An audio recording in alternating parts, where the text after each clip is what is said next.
I'm dropping stuff. Welcome to SwordandHammer.com, MandalorianMercs.com, Sithika here, and today's video is a tutorial on how to do some battle damage to armor, helmets, whatever. Items you will need: paintbrush, check.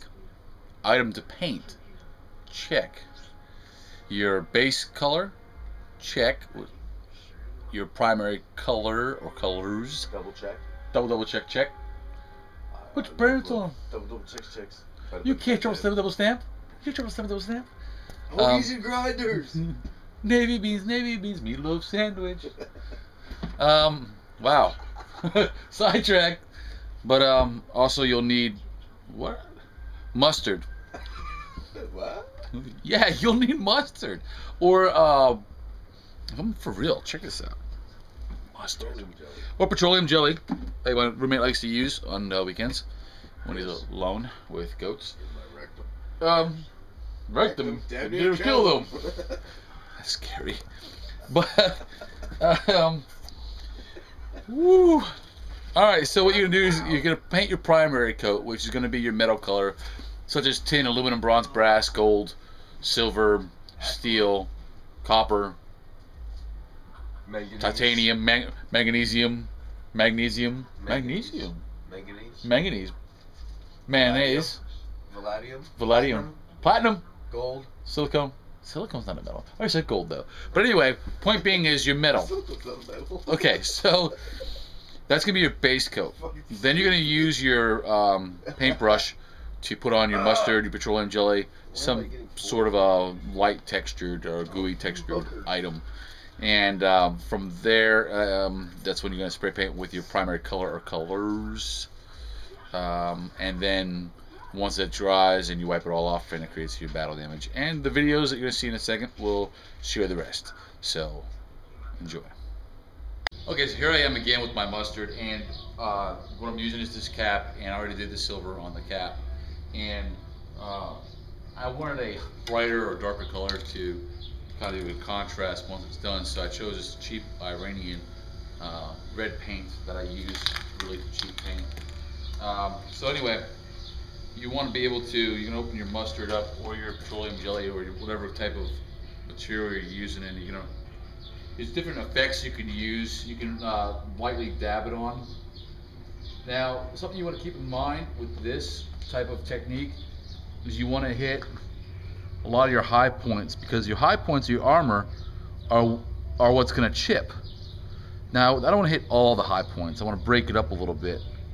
Okay, so give you a little bit of, and then maybe the paint chips down the side a little bit. So we'll grab a big old glob here and we'll put a happy tree right here, a little happy face.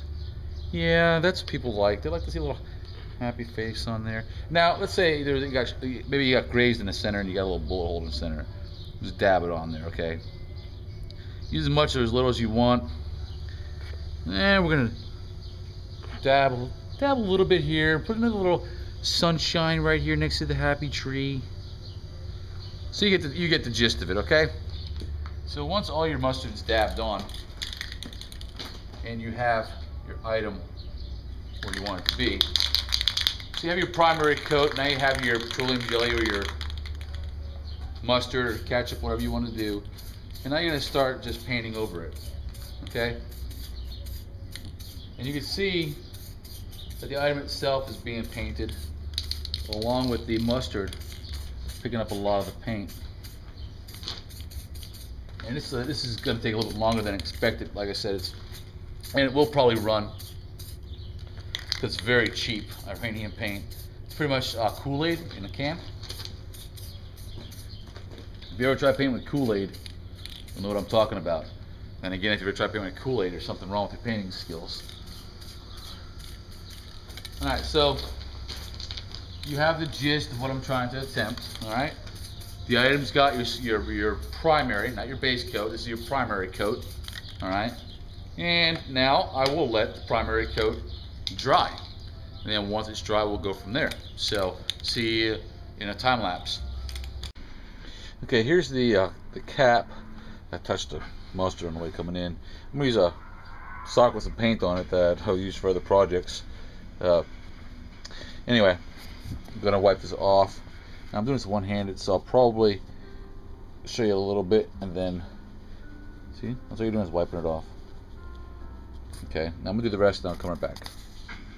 Okay, now that we had wiped off all the mustard, I'm trying to get a good shot of it. It's kind of hard to do with my camera. It's not the best camera in the world, but you can see the effect it gives of having the paint chipped off. I'll do some photos as well.